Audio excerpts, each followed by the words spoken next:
Je me disais qu'avoir vécu dans une telle sensibilité pendant toute ma vie, je me disais qu'avoir été éloigné, avoir été séparé pendant des années de ma famille, j'ai eu l'impression de vivre avec ma famille, avec mon père, ma mère. J'ai eu l'impression de vivre avec mes sœurs, avec mes frères, dans une grande maison, mais seul moi j'avais l'impression d'être séparé. J'avais l'impression d'être séparé. Je n'avais pas l'impression, jamais l'impression qu'on me parlait, jamais l'impression qu'on me disait quelque chose, jamais l'impression que j'étais impliqué, jamais l'impression que j'étais impliqué dans ce que l'on disait, dans ce dont on parlait. Le soir, j'avais l'impression d'être prisonnier de cette case, j'avais l'impression de ne pas pouvoir parler, de ne pas pouvoir m'exprimer. J'avais l'impression que lorsque j'ouvrais la bouche, ce n'était que de l'air qui sortait, ce n'était qu'une forte respiration qui m'étouffait. Alors je regardais les gens parler. Je restais dans mon coin, et je n'attendais qu'une seule chose, que l'on me parle. Je n'attendais qu'une seule chose, que l'on me parle. Mais aujourd'hui que j'ai grandi, j'ai 37 ans, tu es à côté de moi et tu me regardes et tu m'écoutes, et j'ai l'impression que je suis sorti de cette case, et j'ai l'impression que je peux enfin m'exprimer correctement. Je n'ai même pas l'impression que je peux m'exprimer correctement. Je n'en ai plus l'impression, cette case, j'en suis sorti.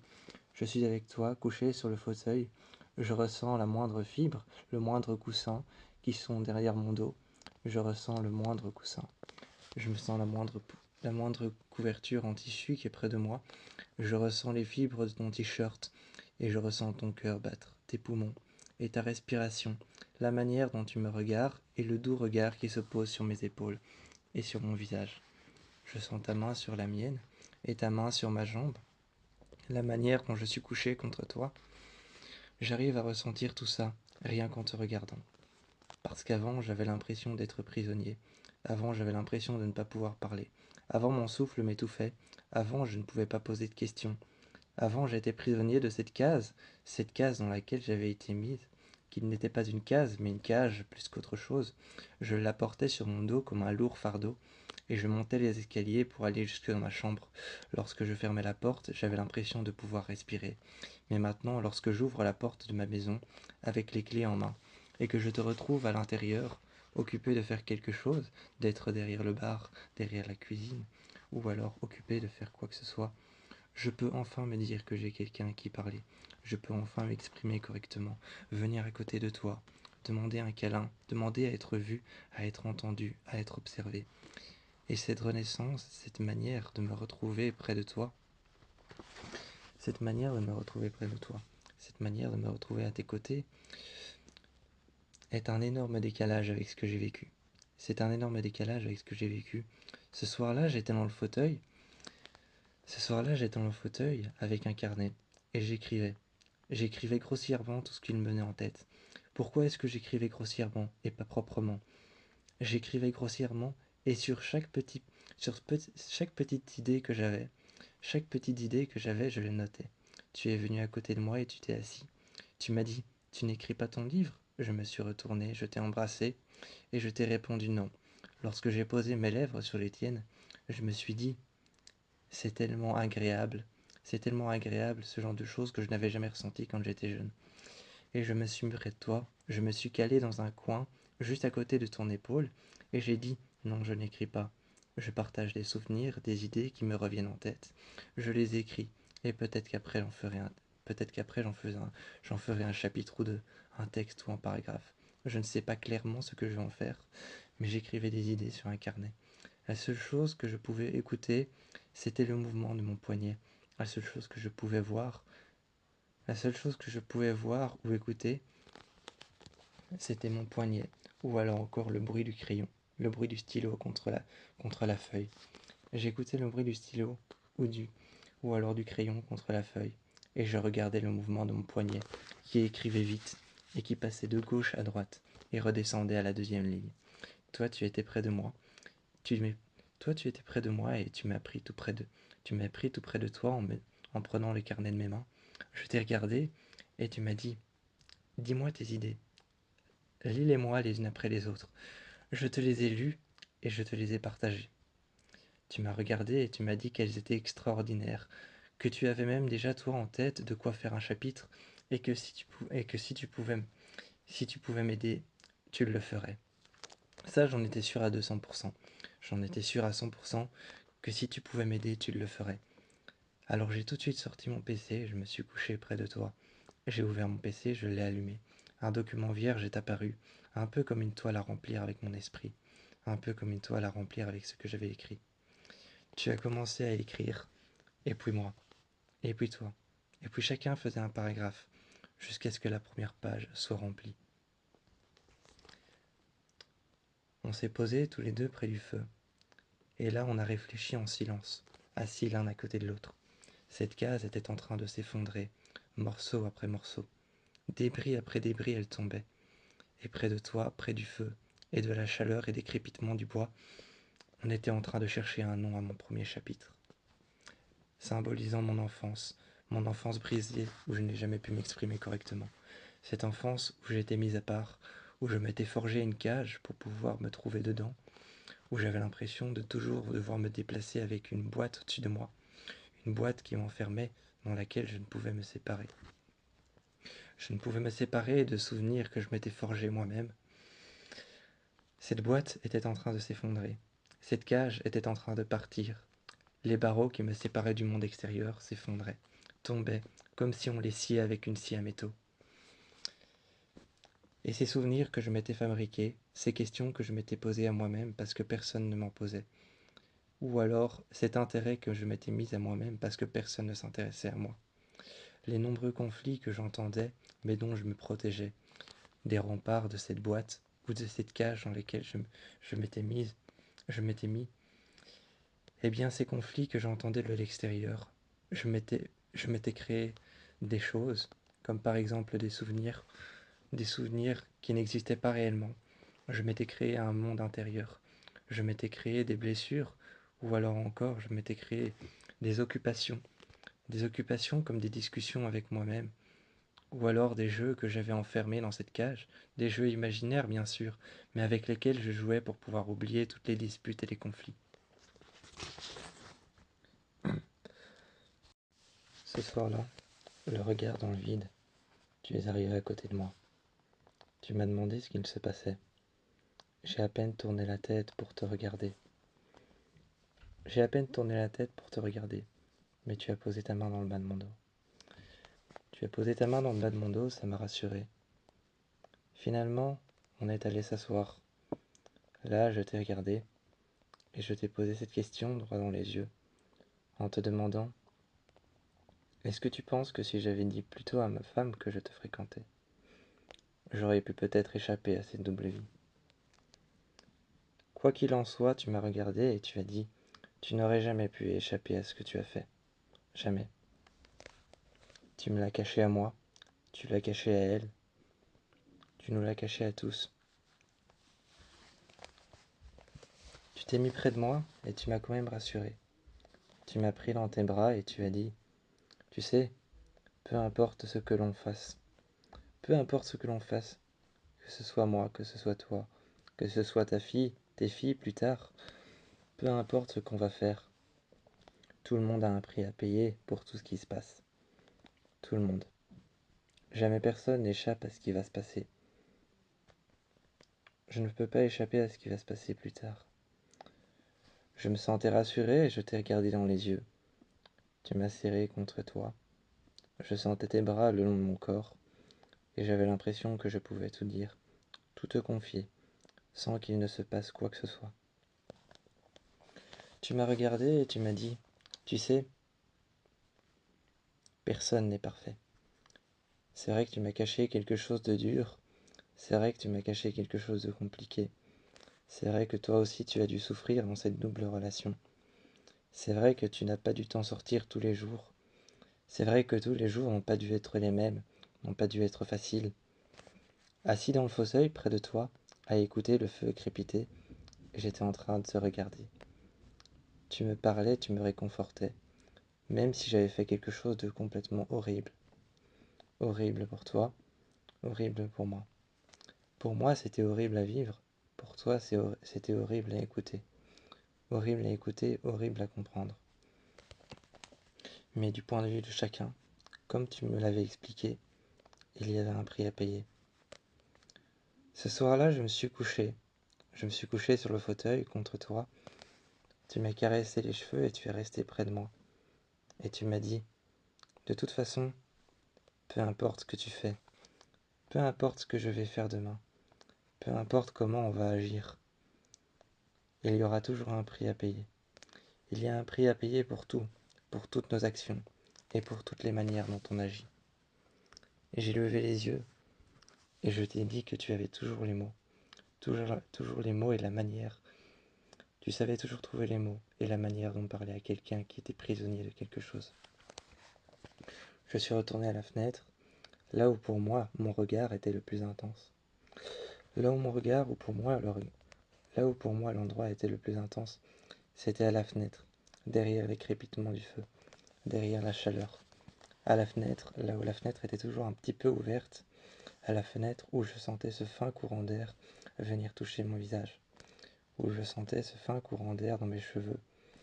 Et je regardais par la fenêtre. Tu es venu près de moi et tu m'as dit, et c'est quoi ton prix à payer à toi?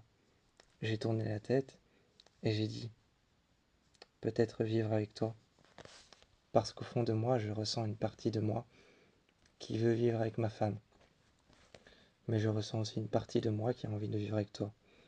Peut-être qu'au fond, le prix à payer ne s'expose pas à quelque chose de matériel, ou ne s'expose pas à quelque chose comme par exemple vivre avec l'un ou l'autre, mais peut-être que le prix à payer, c'est simplement vivre avec toi. Peut-être que tu es mon prix à payer, peut-être que mon prix à payer est tout simplement sentimental. Dans le fauteuil, je me suis endormi, et tu t'es endormi avec moi. Le lendemain, quand tu t'es réveillé, tu m'as regardé. Tu m'as laissé dormir, parce que tu en étais le prix. Tu étais le prix que j'avais à payer. Voir ton visage tous les jours, mais quand même l'aimer. Et laisser derrière moi les deux filles que j'ai adorées, et la femme que j'ai aimée, mais en pensant tous les jours à toi.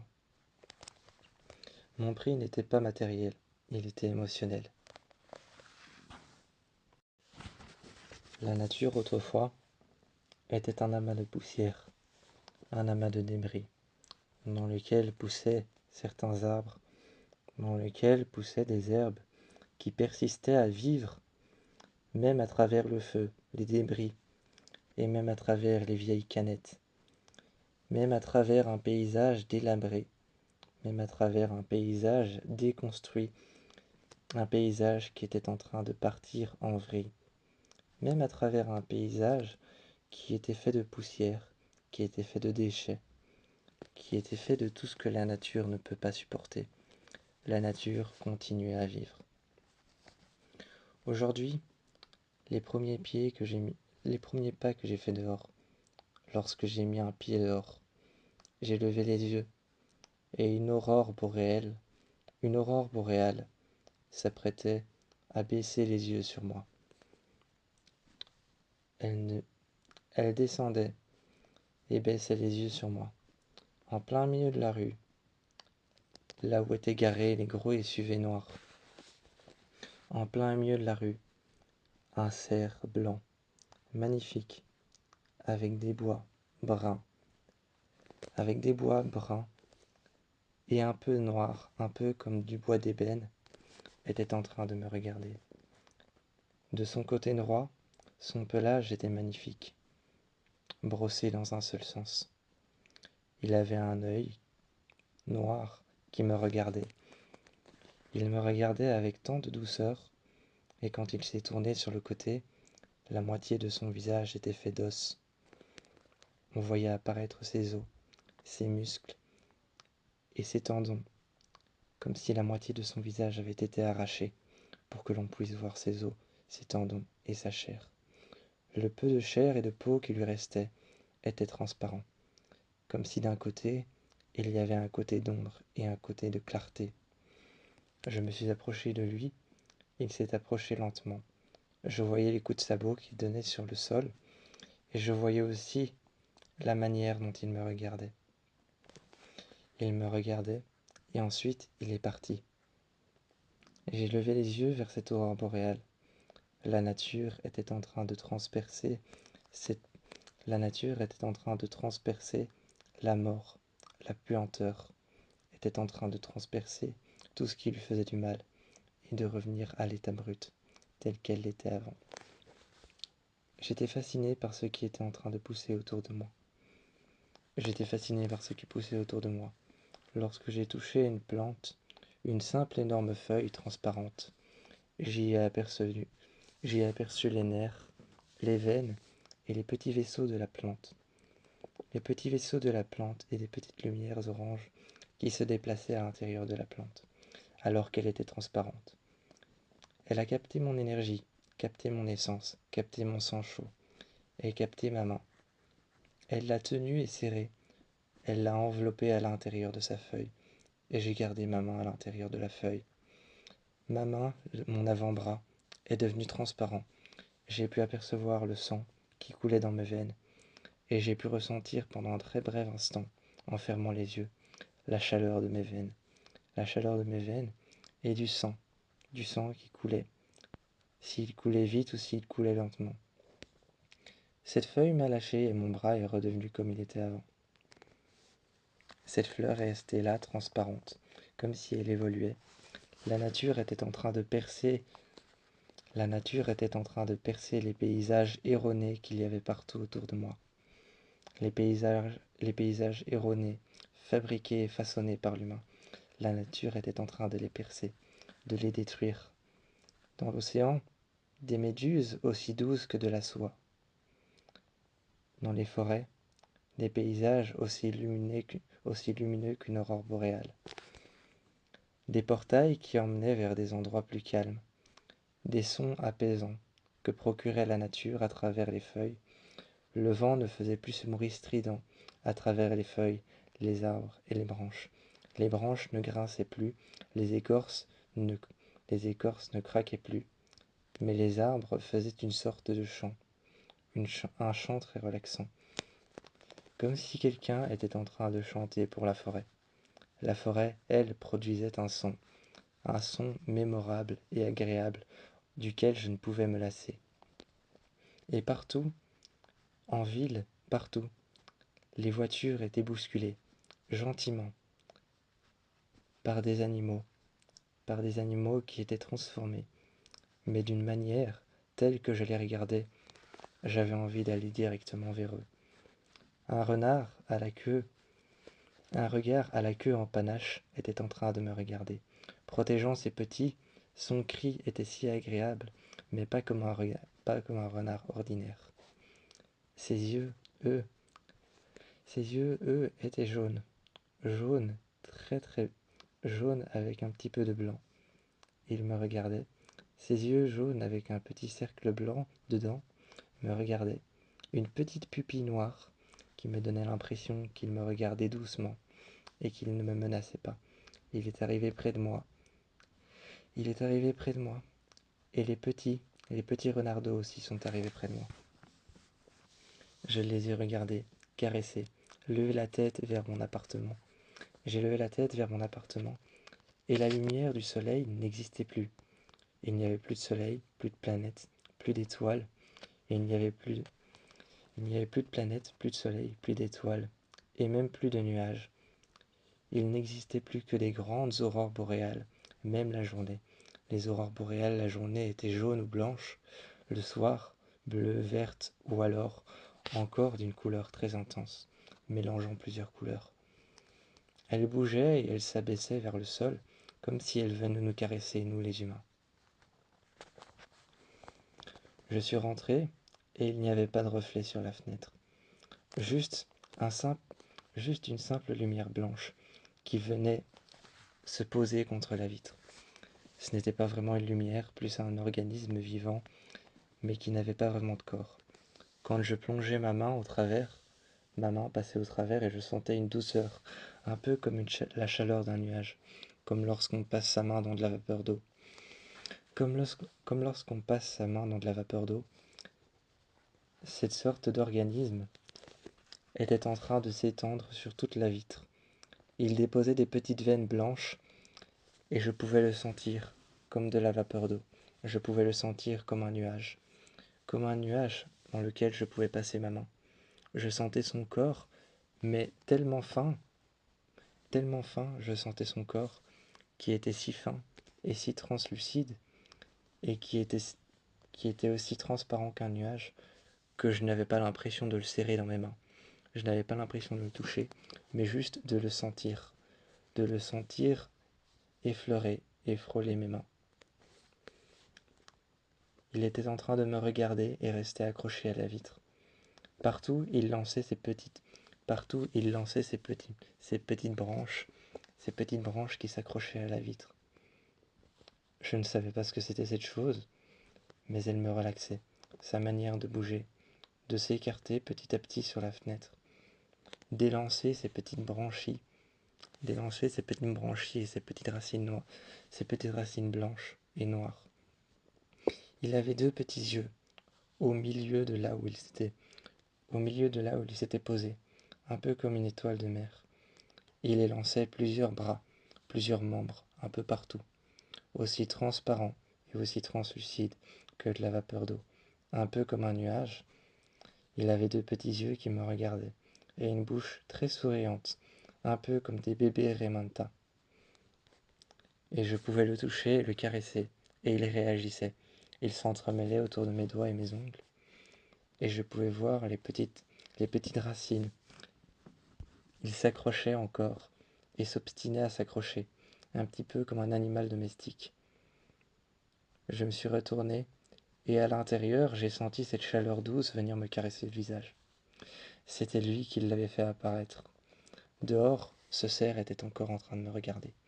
La nature ne faisait pas que se transformer, elle ne faisait pas que se transformer, mais la nature revenait à un état différent que celui auquel elle était avant. Elle revenait à un état plus logique, plus sensible, plus émotionnel, plus attaché à l'humain, et beaucoup plus fort. Je savais que j'étais triste au fond de moi, mais je déteste cette expression. Avoir les pieds sur terre, pour moi, c'était quelque chose qui n'était pas possible. Alors parfois, quand j'entendais les humains dire avoir les pieds sur terre, je me sentais différent, je me sentais piégé, comme si je ne pourrais plus jamais, comme si je ne pouvais plus jamais atteindre ma planète. Alors je m'asseyais, je levais les yeux, et là je regardais ma planète en imaginant la différence qui était en train de m'éloigner d'elle. Petit à petit, j'avais l'impression que cette planète aussi était en train de m'éloigner de la mienne. J'imaginais la différence, ces différences qui pouvaient être un cri, un hurlement. J'avais envie de partir en courant. J'avais envie de partir en courant. Je me disais peut-être que si je courrais dans le froid. J'avais l'impression de ressentir cette obscurité dans mes veines. J'avais l'impression de sentir cette obscurité qui m'engloutissait. Et je regardais le ciel. Je courais dans la forêt. Et en courant, je me disais, cours, cours, tu rejoindras ta planète. Mais jamais, mais jamais. Alors encore, je pensais, et je levais les yeux. Je m'arrêtais à des endroits que je ne connaissais pas. Là, je regardais partout autour de moi. Et puis je me disais, où est ma planète? Où est-elle? Comme un cri qui résonnait dans ma tête. Je levais les yeux, et je ne savais pas quoi faire, je me sentais enfermé. Et chaque soir, j'avais besoin de lui. J'avais besoin de lui, l'homme qui m'avait récupéré. J'avais besoin de ce jeune adolescent comme moi qui m'avait récupéré. Celui qui croyait en moi, celui qui croyait en mon secret, celui qui croyait en ma réelle nature. J'avais besoin de lui tous les soirs. Alors un soir, je me suis endormi dans sa chambre, et il est venu tout simplement se poser à côté de moi. J'ai senti une sorte de chaleur qui m'était étrangère. J'ai levé les yeux, et j'ai regardé couché par la fenêtre. Je me suis dit, c'est elle, c'est ma planète qui me parle comme un cri qui s'éloigne petit à petit. Et comme un cri qui s'éloigne petit à petit, ma planète me parle, ma planète s'exprime, ma planète me manque, ma planète veut que je revienne.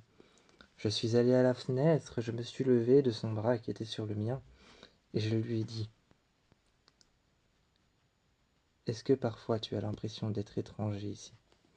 Il m'a regardé et m'a dit « Comment ça ?» Je lui ai dit « Est-ce que parfois tu te sens étranger de ta planète ? J'ai pas ma place ici. » On s'est assis et il m'a dit « Tu as ta place où ?»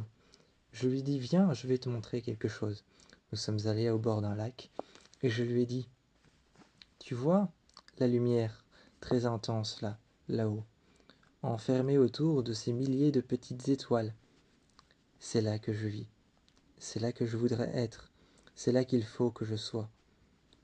Je sais que tu t'occupes bien de moi. Je sais que tu es là pour moi quand il faut. Je sais que tu es toujours là pour faire ce qu'il faut pour moi, toujours là pour me rassurer. » Il m'a regardé et il m'a dit « Je suis là uniquement pour te remettre les pieds sur terre. » Je détestais cette expression. Je ne l'aimais pas. Alors nous sommes rentrés. Et il m'a dit « Viens, je vais faire quelque chose pour toi. » Je l'ai suivi, il a grimpé à l'étage, a ouvert la fenêtre. Il m'a dit « Vas-y, sors. » Encore une fois, j'ai regardé le ciel. C'était ma planète. Elle était là. Elle m'observait depuis des milliers d'années. Depuis des milliers d'années. Depuis des millénaires, j'essayais de savoir comment la rejoindre. Et il m'a dit « Vas-y, va dehors et assieds-toi. » Je me suis assis sur le toit et j'ai baissé les yeux et il s'est mis à côté de moi en disant « Non ». Avec sa main en dessous de mon menton et de mon visage, il m'a dit « Non, lève les yeux ». J'ai levé les yeux et là j'ai vu ma planète que j'ai sentie un peu plus près de moi. C'était comme une rédemption, comme une libération. J'avais l'impression d'avoir trouvé un pardon, trouvé un chemin pour pouvoir la rejoindre. Alors je l'ai regardée et je lui ai dit « Merci ». Ce soir-là, ça a été notre premier baiser. Ce soir-là, ça a été notre première rencontre. Ma première rencontre où je me suis senti libéré avec un humain. Certes, il me ressemblait, mais je n'étais pas ce qu'il pense à l'intérieur. À l'extérieur, si, mais à l'intérieur, j'étais autre chose. La première fois que je me sentais réuni avec des personnes de cette planète, avec les êtres de cette planète, la première fois que je me sentais réuni avec eux, avec l'un d'eux, celui qui avait réussi à me croire. Plus qu'autre chose, j'avais envie de continuer ma poursuite, alors je l'ai emmené au lac. On y est allé à deux ce soir-là. Il a fermé la porte derrière lui. Au lac, je lui ai dit « Tu vois cette couleur étrange qui apparaît dans l'eau ? C'est ma planète qui la reflète. » Il m'a demandé si c'était un portail ou quelque chose comme ça. Je lui ai dit que non. Non, c'est simplement un effet de ma planète. Si c'était un portail, je lui ai dit que je m'en serais déjà servi pour partir.